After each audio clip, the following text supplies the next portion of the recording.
Salut à tous les price actionneurs. Avant de regarder la vidéo, lisez le disclaimer. Je vous rappelle que cette vidéo n'est absolument pas un conseil en finance.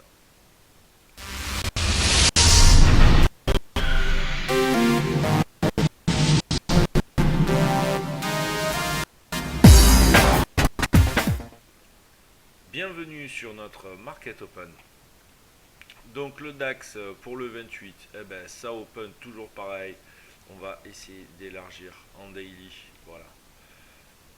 On open dans cette petite zone de range. Tout simplement 86 405. Ce doji là a donné le ton. En termes de 1 heure,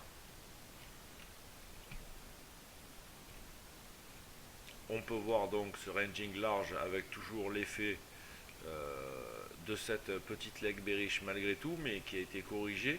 On ouvre en fait successivement sur des gaps tous les jours. Voilà, ça va faire une semaine, ça va faire 5 séances où on ouvre chaque fois sur des gaps bullish.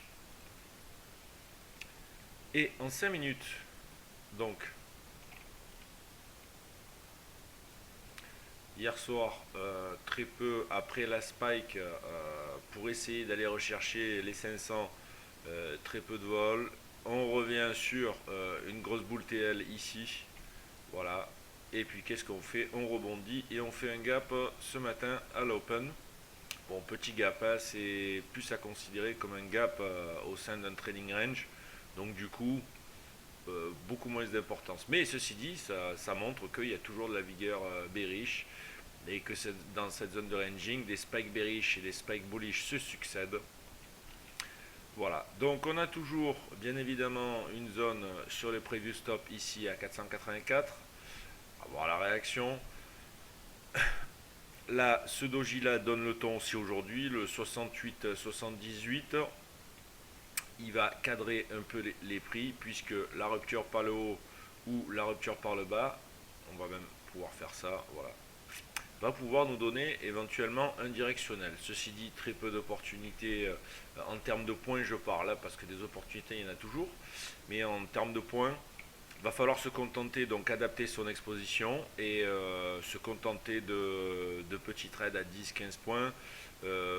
Si vous êtes en micro swing, c'est-à-dire si vous tenez longtemps vos positions, ou alors du 2-3 points si on est scalp, si on se contente d'une bougie ou deux.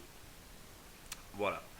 Donc du coup, c'est un peu ce doji. Je pense qu'il va peut-être pouvoir, on va le mettre en ici, voilà, en bougie numéro 1. Et il va donner un peu le ton.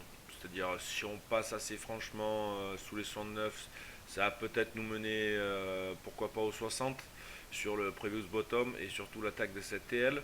Après, par contre, une dégradation sous cette trendline va pouvoir quand même de nouveau nous donner une petite aspiration bearish et bien évidemment toujours ce preview stop à 484 qui gêne vraiment les bullish.